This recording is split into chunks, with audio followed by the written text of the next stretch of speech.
This would be possible without you and your dedication to Team Challenge and the foundation. So once again, thank you so much. Our next speaker is truly amazing. She's a real inspiration for all of us, especially those that live with IBD. She joined Team Challenge in 2011, and this year in Kona will participate in her 8th Team Challenge event. She's an advocate for patient rights and research funding, participating in the 2012 IBD Day on the Hill in Washington, D.C. She has served as a Team Challenge mentor for 7 events and raised more than $20,000 for CCFA. She's here to tell you firsthand what a difference Team Challenge and the Crohn's and Colitis Foundation has made in her life. Please join me in welcoming our honored speaker all the way from New Orleans, Louisiana, and from the national team, Miss Robin Kingham. Woo! Yeah, Robin!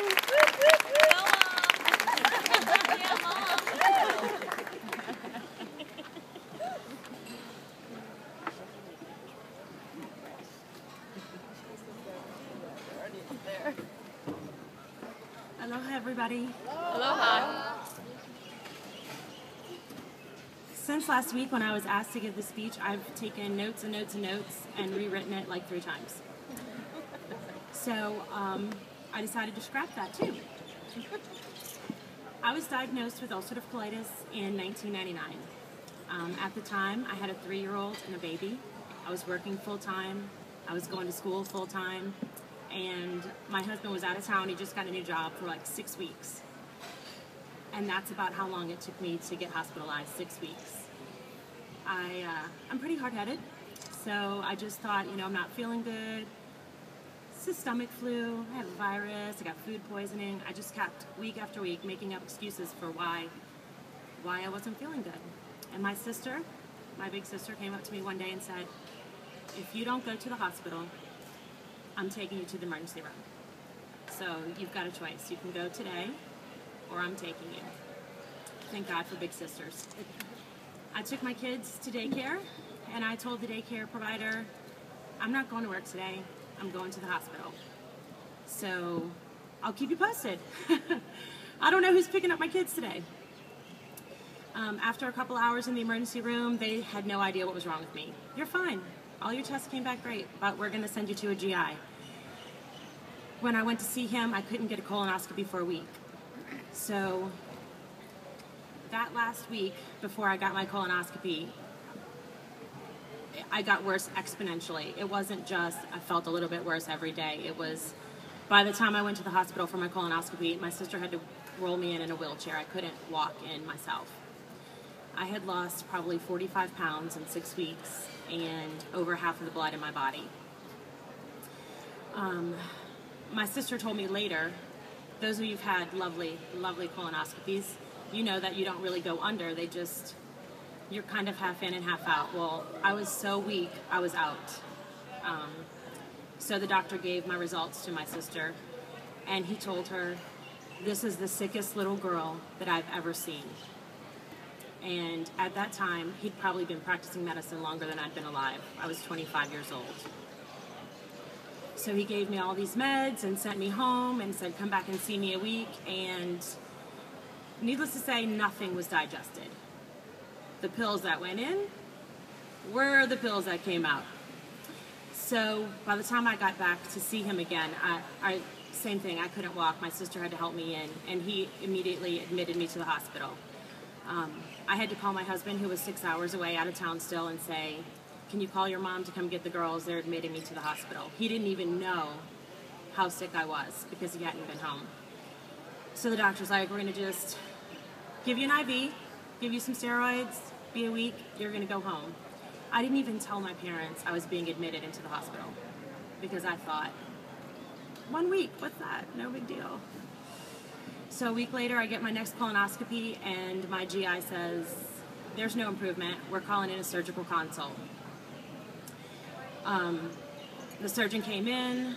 He didn't want to do surgery. I was 25 years old. I had 2 babies. He was telling me all these things about not doing surgery. He wanted to send me to the Cleveland Clinic to get a second opinion, just going on and on and on.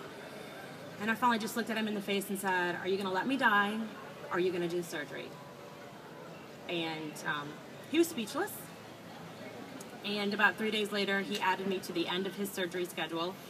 So I went into surgery at 10 o'clock at night after he'd been performing operations since 6 o'clock that morning. I got out of surgery at 2 o'clock in the morning. I left the hospital after 21 days with an ostomy, no colon. I'm a type A personality already, so I guess when I have autoimmune disease, it just kind of goes right in there. You're not going to be sick for years. We're just going to bing, bang, boom. You get sick, we're going to take the colon away, and you're good to go. I had an ostomy for a year. I was supposed to have a pouch, but my pathology reports came back where they didn't know if I had Crohn's or colitis. My original diagnosis was colitis. So my doctor said he wasn't going to build a pouch. I could have an ostomy for the rest of my life, or I could have a takedown and be reconnected and just see what happened. So I opted for the takedown, and I've been in remission since. So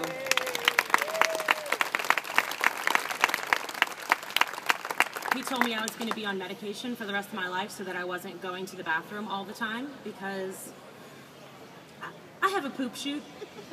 Yep. My small intestine's connected right to the end. I weaned myself off of medication because I was determined I wasn't going to be taking pills for the rest of my life if I didn't have to. So it took me about 2 years to do that. Fortunately for me, my children were so young, they really don't remember me getting sick, visiting me in the hospital. My baby turned 1 while I was in the hospital. She took her first steps in the family visiting room on the 3rd floor at William Beaumont Hospital in Troy, Michigan. Fortunately, my mother-in-law brought them in to see me, and I got to see her take her first steps. I went home the Friday before Mother's Day, and my mother-in-law took my girls with her because she knew that I couldn't pick them up, I couldn't hold them. So, and I'm sorry if I'm embarrassing you, but my daughter Logan, who's here with me, brought her with me for her 16th birthday, called me up on Mother's Day, and I was so grateful just to be alive that I was crying on the phone with her, and she's 3. So, sorry. She's like, Mommy, don't cry, don't be upset.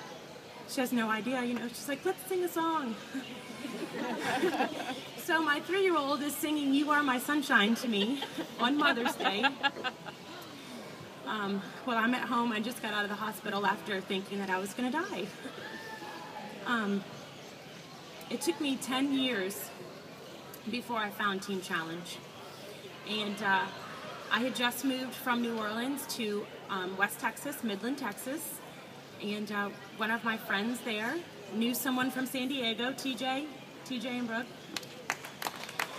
And she went to high school with TJ, and she said, my friend TJ did this thing called Team Challenge. You have to do this. This is right up your alley. You have to do it. So she sent me the link. I went and looked it up, and I did it. And Kona was my first event in 2011. To say that it was life-changing is an understatement. I mean, there was 98 participants that year, and the people that I met there, I'm still friends with, whether I've seen them at other events or not. Team Challenge is I have a Team Challenge family. Team Challenge is my family. It is, because of Team Challenge, I have a regular column in the Midland Reporter Telegram, the newspaper. I started fundraising, and I asked them if they would write about me, and they said, hey, why don't you write about yourself?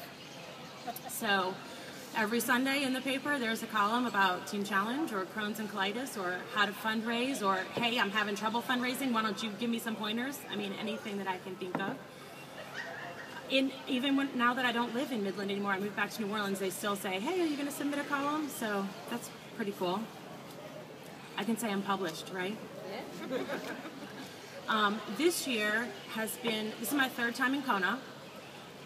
This year, on the plane here, I met Eileen, who said she didn't really have a connection. She just wanted to fundraise. And my mentees this year also, no connection.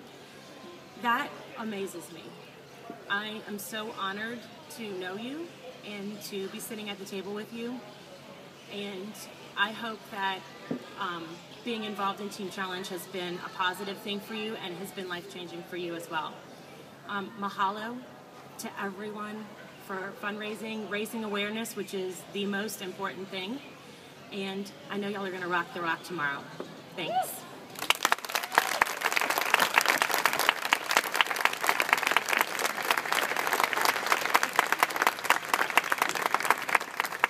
Thank you, Robin. So what I'm going to do now is I would like to read something